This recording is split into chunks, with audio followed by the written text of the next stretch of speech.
掌柜的所言可是当真？杀了杀了，一了百了，死不认账。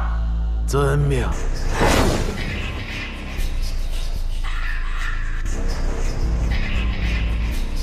你们二位，就是如今暗河掌权的大家长苏昌河和苏家家主苏沐雨。有趣有趣啊！我知道你们，如今的暗河竟然交给两个无名者掌管，你们是怎么做到的呀？这与我们此行来此，并无任何关系。在我黄泉当铺之地，竟敢如此说话，不愧为当年的魁呀！所谓魁，人中之魁。我们是同路人。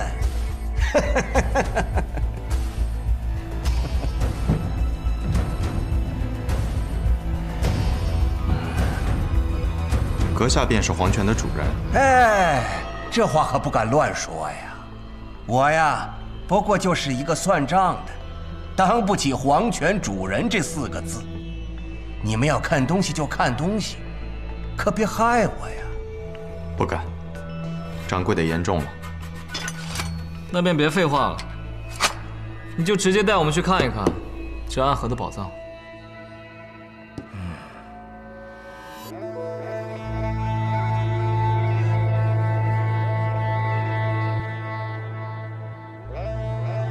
那间院子可很久都没有人进去过了。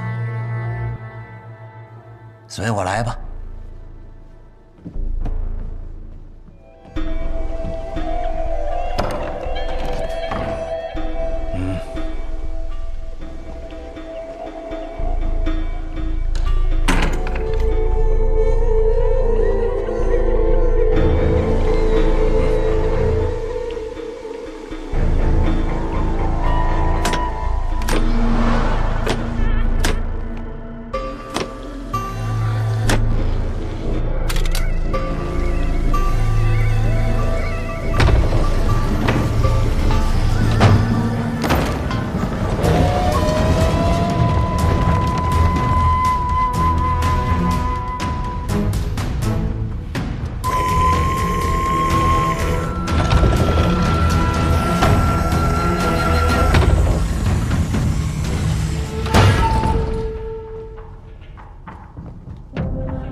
便是这里，我们黄泉当铺做天下江湖的生意，各家都有宝库存放于此，此处就是你们暗河的宝库。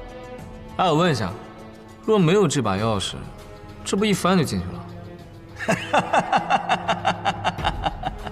如果你要直接翻身而入，相信我，即便你是暗河的大家长，你也没有办法活着出来。你们暗河的那个朱朝，你知道朱朝？不值一提，不值一提。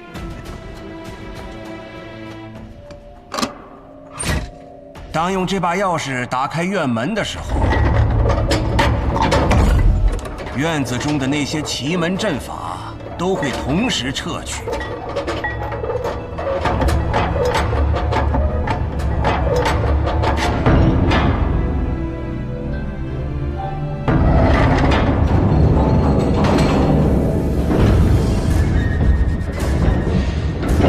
来，收好这把钥匙。接下来你就会知道，这钥匙有多么的珍贵。好。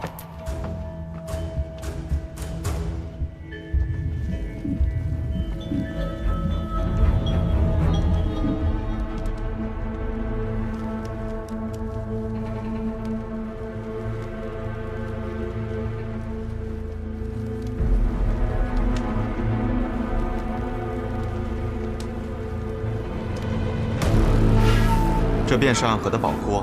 首先来点粗俗的。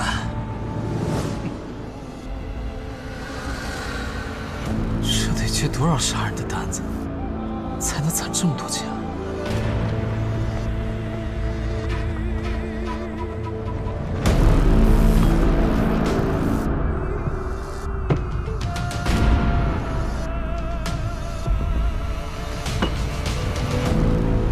这一屋子的金砖很多吗？你能不能了解一下人间的疾苦啊？我那一屋子的白银，连同那间宅子加起来，都没有这1箱黄金值钱。但这间屋子里有这么多金砖啊！原来如此，暗河将所有的财富都藏于此处了。若以为仅仅只是财富，苏家主，你太小看暗河的先辈们了。跟我来。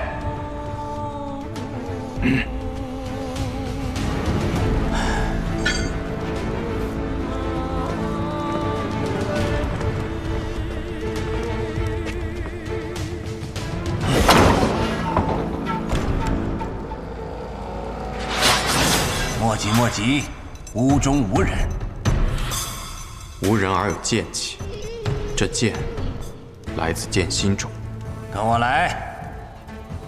剑心冢、明剑山庄，以及已经覆灭的无剑城，这里面的名剑大多出自于这3个地方。你再看那铠甲、长刀、弓弩，也都是由山北鲁家这样的名门所制。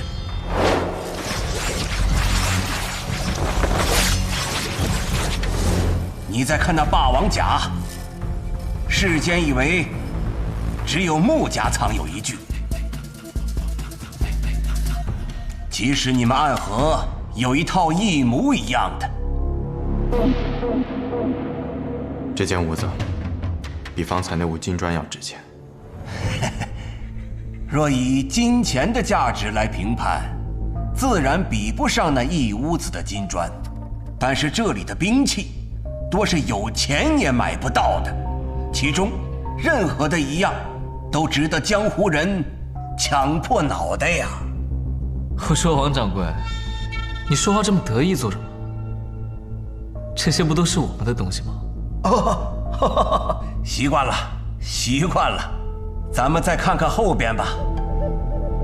接下来的可要小心喽。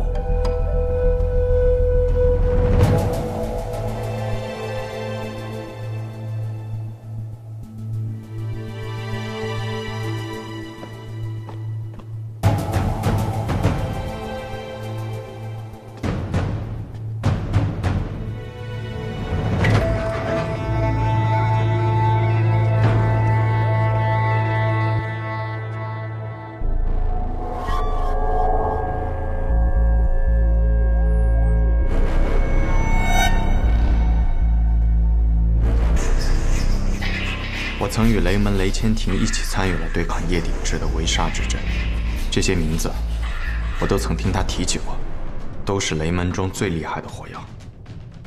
没想到暗河之中居然藏有雷门的这些事。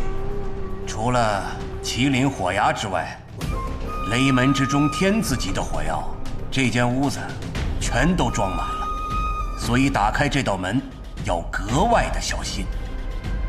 它的四面墙，连同这大门，都是以六合精铁所铸，不然的话，里面的火药同时引爆，整个黄泉当铺都将会被夷为平地。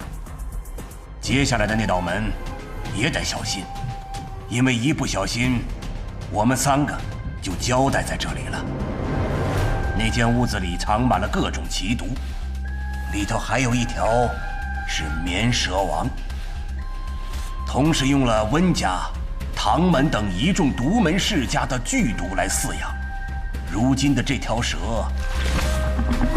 浑身上下都是无药可治的剧毒，只需一滴它的血，就算是有30年功力的天境高手，也能轻而易举的被放倒。若我没猜错的话，剩下一道门中，应该还藏有各类暗器。你很聪明。若将这些带回暗河，暗河随时便是一支军队，一支全天下最强的军队，所向披靡，神挡杀神。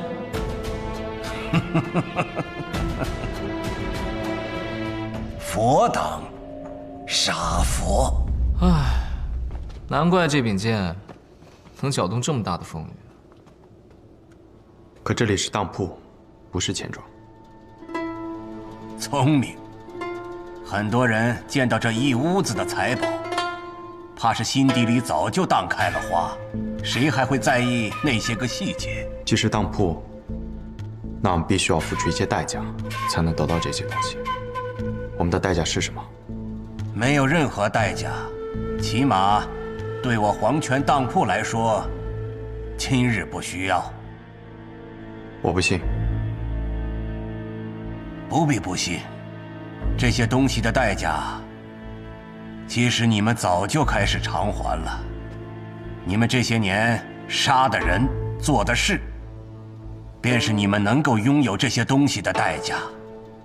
毕竟，你们当中有一半的任务，都是从我们这儿给出去的。不必躲躲藏藏了，三官大人。黄泉当铺之中，我们是不会随便动手的。当年提魂殿见到你们2人，我便说应该把你们都杀了。哼，可我也说过，正是因为他们危险，才有将他们留下来的意义。而从最后的结果来看，或许当初杀死他们才是最好的选择。等你们许久了，今日见到了暗河的宝藏，又见到了你们，可谓是没有白来。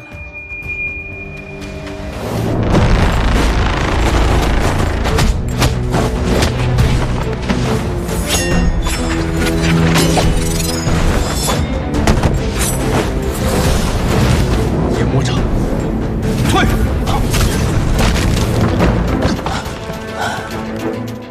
这样的功力，并非一朝一夕就能演出来。你早就偷学了。那你们赶紧下达诛杀我的手术，看看还有谁能听从你们的命令。黄泉当铺之地，也不是让你们打架的地方。放心，我们今日前来，也不是为了打架的。王掌柜，你怕是有些话还没有同他们2人说完吧？这不是正说到一半的时候你们来了吗？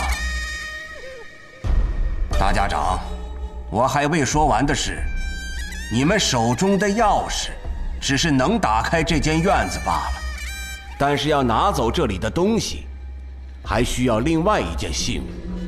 什么信物？这个，正是这个。钥匙可以打开这间院子，而这个腰牌可以拿走院子中的东西，二者缺一不可。哦，难怪提魂殿三关始终能够凌驾于三家之上。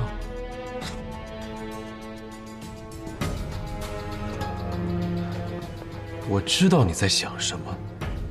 你在想，趁着黄泉当铺来不及反应，就将我们给杀了，然后夺走这块腰牌，亦或是把我们跟王掌柜都杀了。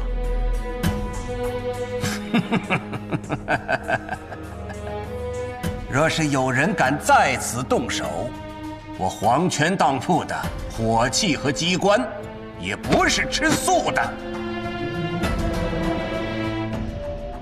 我只需轻轻一下，你们暗河的那些宝藏马上就会灰飞烟灭，付诸东流。诸位，还请你们仔细斟酌。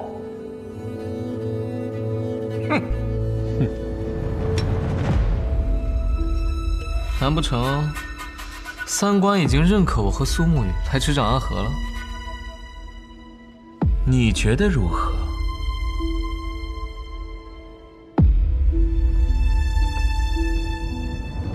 你们忽略了一件事情。什么？我们并不认可提魂殿，也不会再认可三关的存在。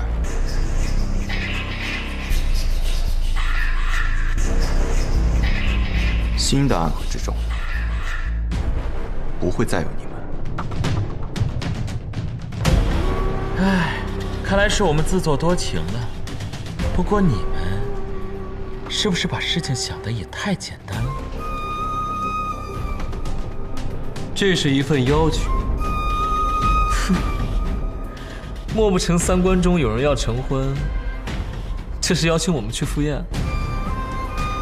你们说想要一个答案，想要建立一个新的暗河，那么帖子中的那个人，二位需要见一下。我们要建立什么，和其他人无关。天真！只要天启城中的那位愿意，一个念头，就能将这所有的宝藏全都摧毁。想必你们也很需要这些东西吧？你说的那人是谁？所见之人的先祖，在100年之前创立了暗河。至于剩下的，等你们到天启城之后，自然便会知道答案。你就收起你的研魔掌吧，在黄泉当铺杀人，也只有你这样的疯子才想得出。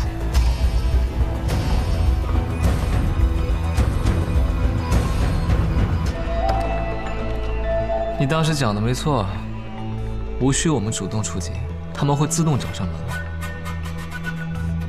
那便顺他们的意，在天启城中相见吧。我们现在就回暗河，召集三家家主，带着满门精锐杀去天启吧。谈判？谁和他们谈判？真是可笑。这是一场博弈，若直接落下所有棋子，便会陷入被动。也是啊，他们让我们去我们就去，未免也太小看我们暗河。所以我们现在要做的事就是，似乎我们应约了，又似乎没有。是。所以，我一个人去。你以孤子入局，而我会其后赶到，打他们一个措手不及。你回到暗河，我会将我在天启城中探得的虚实告知于你，须做一个万全之策。跨过暗河便是彼岸，这应当便是阻碍我们的最后一条河。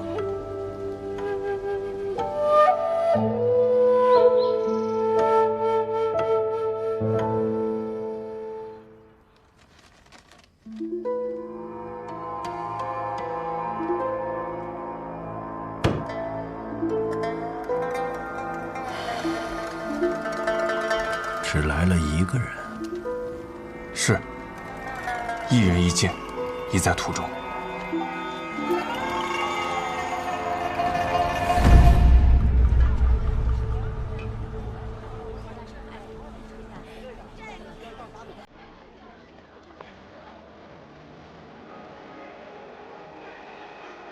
天启城。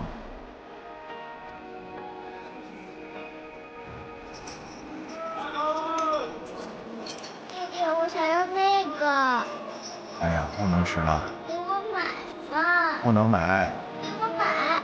你听话，我想吃那个。吃多了腹痛了。对呀，我就要。给我买嘛！不行，坏爹爹，臭爹爹，爹爹给我买嘛！不可以。爹爹给我买！好好好，给你买，给你买。爹爹，这天启城好热闹，比我们无尽城都热闹得多。天启城乃天下4城之首，极尽世间之繁华，自然是我们那里不能比的。那我们今天都要去哪儿玩啊？东面有一处钦天剑，里面的天师可手摘星辰，问道吉凶。爹爹带你去求一把可驱邪祟的桃木剑。西面有一处学宫，里面住着天下第一。爹爹带你去拜访一下，或许以后有机会拜入门下。天下第一？爹爹，你不是剑道第一吗？凡事之天，爹爹伸手可触，但是学堂之内，才是天上之天。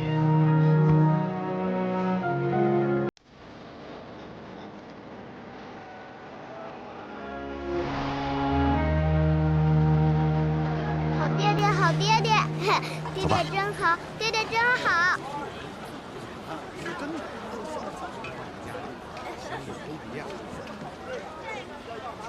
宗主，苏沐雨从碉楼小筑离开后，又去了千金台学堂，不过他没有进入学堂，眼下正在往青天剑走去。不用再等了，找到他，让他来影宗见我。是。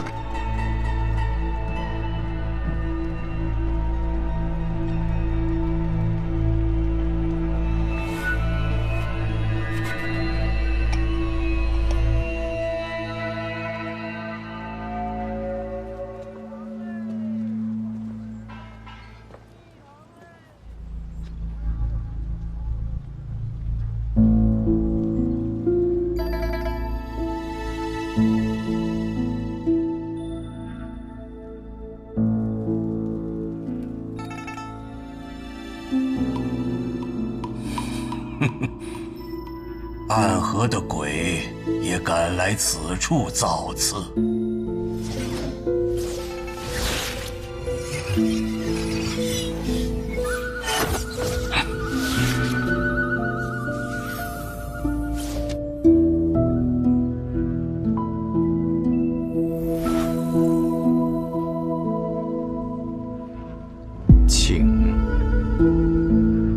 请早，请进，还是还请国师明示。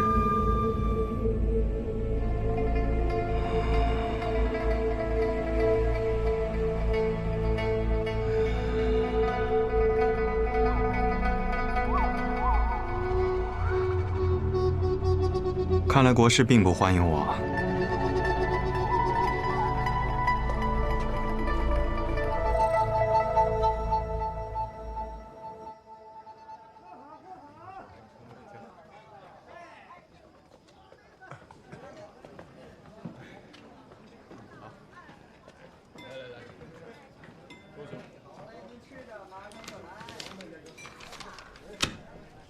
哟，请问贵客有什么需要？要见上访，再来一桌好酒好菜，我要招待客人。好嘞，楼上请。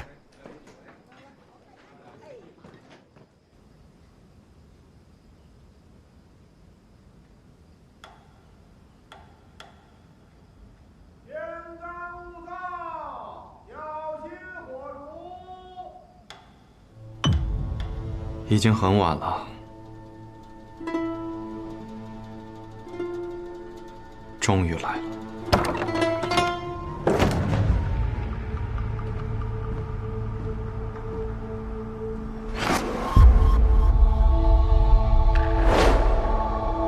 这是一份邀请。哼，这是邀请我们去赴宴？你只来了1日。可整个天启城的重要人物都知道你来了。正因为他们都知道我来了，所以今夜任何人来寻我，他们都不会觉得奇怪。在他们眼中，你不过是想要知道我来天启城的目的，前来探寻的一员罢了。哼，你很聪明。对于我们来说，你若现身，我们是第一个要来寻你的人。因为天启城的暗处，由我们来守护。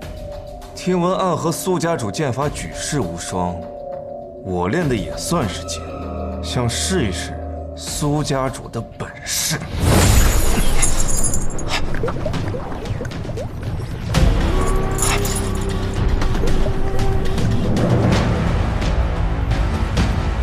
我的剑，不是所有人都有资格试，至少你得在我的面前握住自己的剑。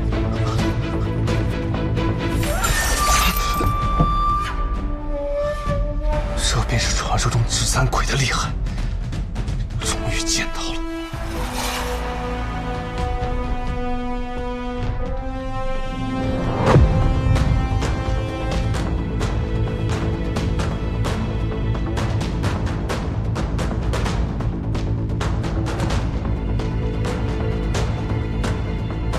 天启城影宗第一护卫团，鹰眼，站在暗河背后的是影宗。我是鹰眼首领乌鸦，奉宗主之命前来见你。我已经在外面等了许久，有很多人经过了这里，但都没有上来。看来暗河执散鬼之名，仍对他们有几分震慑。不过影宗前来寻我，也似乎合情合理。毕竟你们护卫的是黑夜中的天启。方才你说奉宗主之命，影宗宗主义不？宗主的大名，不敢直呼。洛清扬的师傅，我知道的。洛师兄之名在我们影宗已经是一个境界了。接下来，今夜便到这里吧。你何意啊？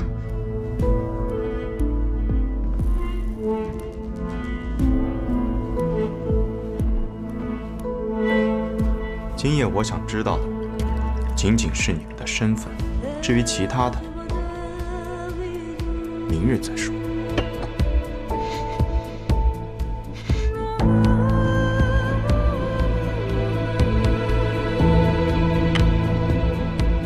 影宗，看来需要欠个人情了。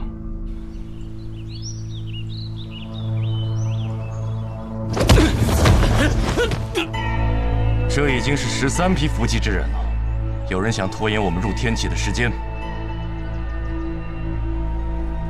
是暗河，我收到传信，苏沐雨已经一人先行入了天启，他应该是趁着我们还未至，另有所图。哼，我早就说过，不要太小瞧暗河。苏昌河和苏沐雨，我可是对战过的，那可是2个了不起的年轻人。如果可以的话，我倒是希望他们2个才是我们的同伴。水官，此言何意啊？天启城的影宗已经没落了，而如今的暗河充满着希望，不是吗？愚蠢！暗河不过是被别人握在手中的剑罢了。行了，速速赶路，今后这样大逆不道的话，切莫乱说。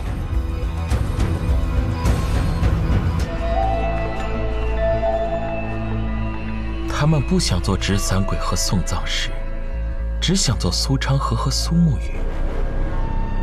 其实我也一样，我想做的只是苏恨水，不是水官。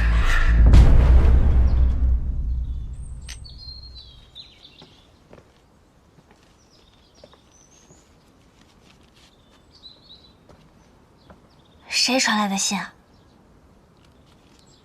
丽丽苏沐雨，喊我去办件事。哦，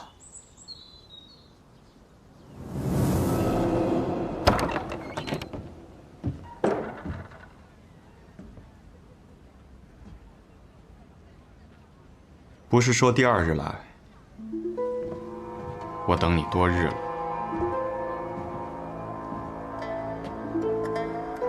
第2日是你们定的，我们想哪一日来，便哪一日来。3日之后，宗主请你赴宴，悄悄的来，不要被任何人发现。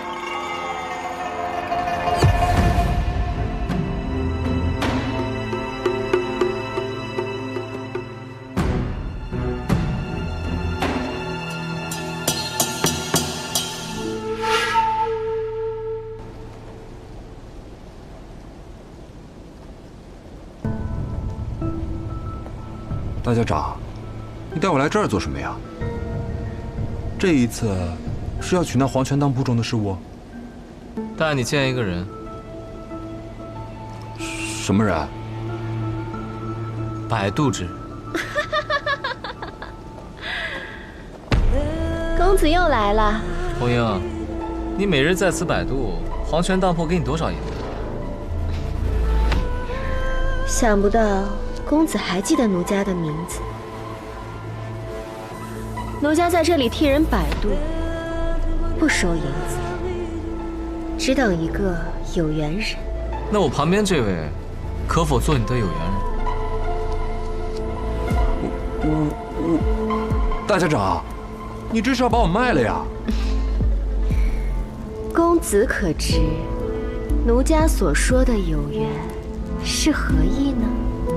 你叫红英，红姓在这世上很少见，可是你的姓氏？奴家没有姓氏。今日之后你便有了，你姓穆，他是穆家家主，便是我说的有缘。暗河大家长，要抢我黄泉当铺的人，那间屋里的东西自己挑选足够的筹码取走，但红英归我了。他们给你的令牌是假的，真的还在眼中。那边先欠着，等我取回真的令牌，你再去取筹码。一言为定。姑娘，从今日起，你便是我穆家之人了。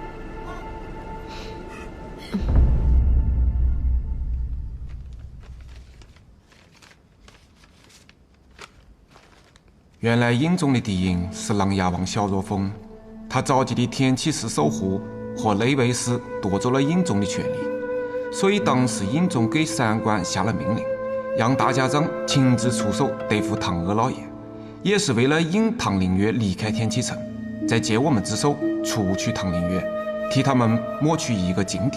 天启城的这趟浑水，比我想象中更麻烦。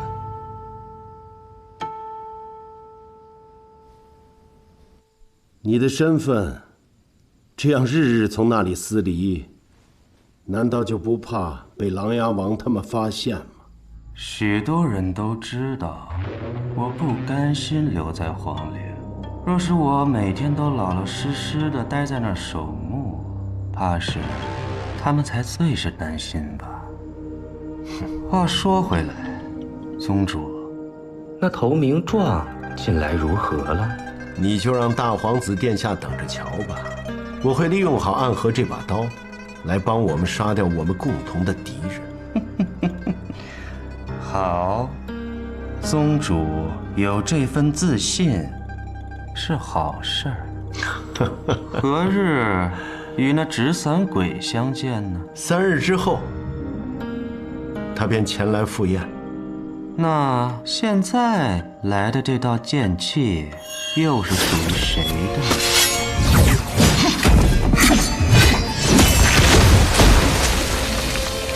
剑气强绝，杀气却是暗藏，一柄凶悍至极，一不留神便会反噬己身的剑。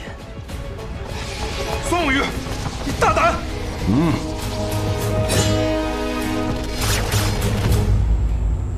你便是苏沐雨，很好。我约你3日后来见，你今日便来，为何呀？此行来此，不是尹宗找我们暗河，而是暗河来找尹宗。你想3日后见，而我想今日便见。你与传说当中的苏沐雨不太一样。传说中的我是如何呢？传说中的苏沐雨，比起一个杀手来，更像是一个剑客，性格温和，待人有礼。可是你一来，便要拔剑，一开口，便要反客为主。如今暗河已无杀手，我身为苏家家主，自当需要强硬些。不过此处还是义宗主的府邸，我仍是客，不请自来，的确有些冒昧。若主家不欢迎，我也可离去。原本3日后，苏家主能吃得上斋月楼的见天宴，可惜了。既然你已经来了，总得有待客之道。乌鸦在，通知厨房多备几个菜，我要与苏家主谈事。多谢。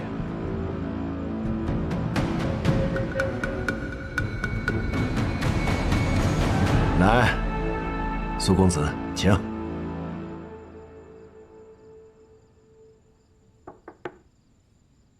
苏公子一定还在困惑，暗河和尹宗原本并没有什么联系，可是如今却忽然之间好像有了千丝万缕的关系。暗河的任务都是提魂殿下派的，我们一直认为是江湖上有人出了高价，找提魂殿下了杀人的单，却没想到是尹宗下派的。要说起这段往事来，就要追溯到北离开国的时候了。这可是一段漫长的历史啊！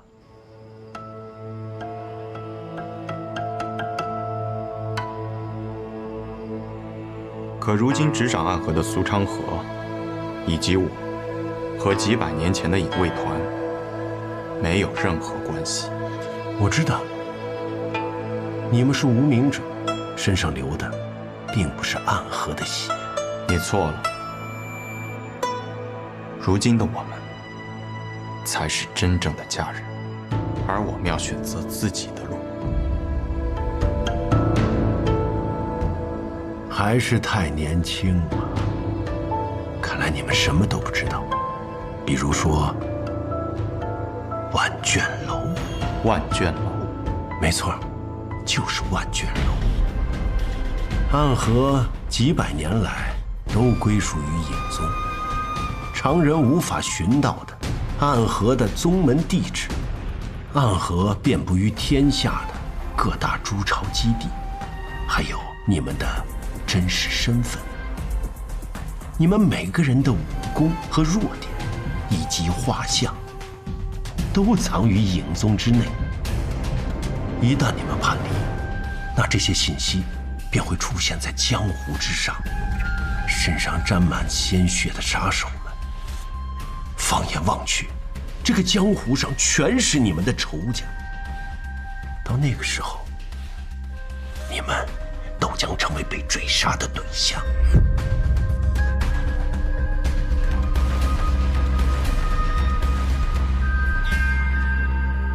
我知道，你们一定会以为，如今的尹宗空占着一个国丈爷的名号，在这天启城之中，早没了当年的威风，连暗河都不如，又有什么资格做暗河的主人呢？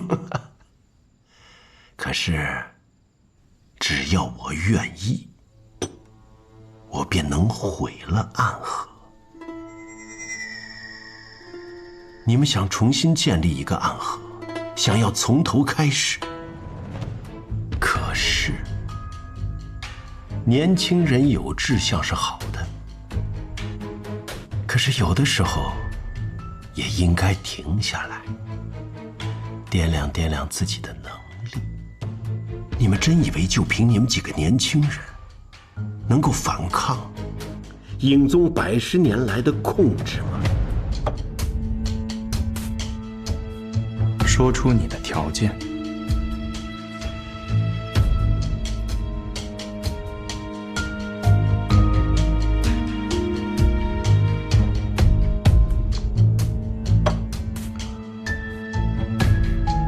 让你们来天启城，是需要你们帮我杀人。谁？琅琊王萧如风。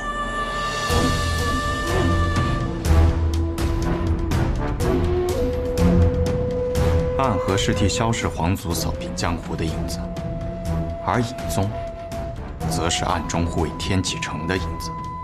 那么天启城中的事，应与暗河无关。琅琊王身为萧氏皇族，刺杀他，违背二者所护卫的理念。这个任务不是影宗应当做的，而是宗主的私心。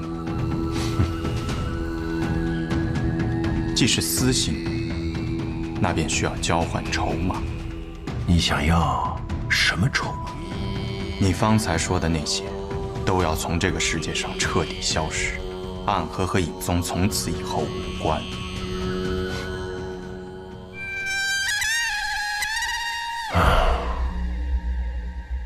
看来今天我们只能谈到这儿。乌鸦，送客。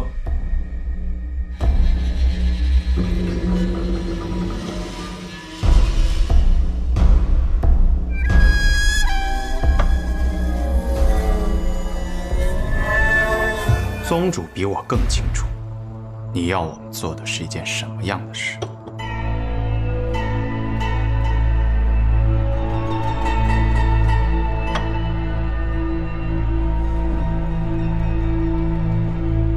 琅琊王是北离军武第一人，朝堂之上，皇帝倒让他3分；江湖之上，他是雪月城城主百里东军的师兄。杀了他，得罪整个天下。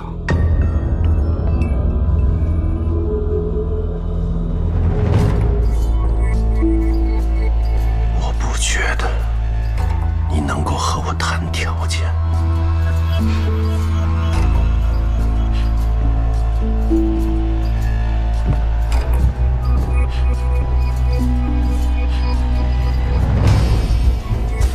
如果关于暗河的消息散布于江湖之上，那么无路可归的我们，会将天启城作为我们的第一站。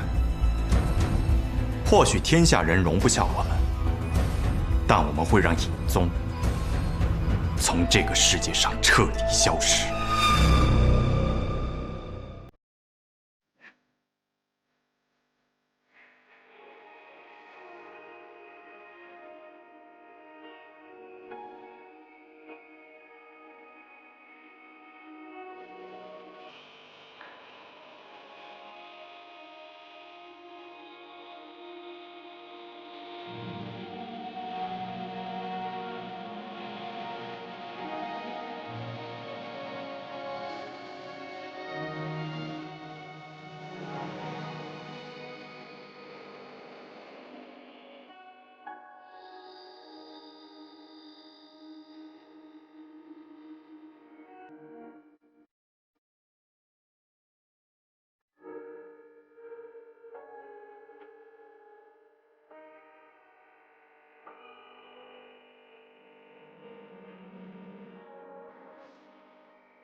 我。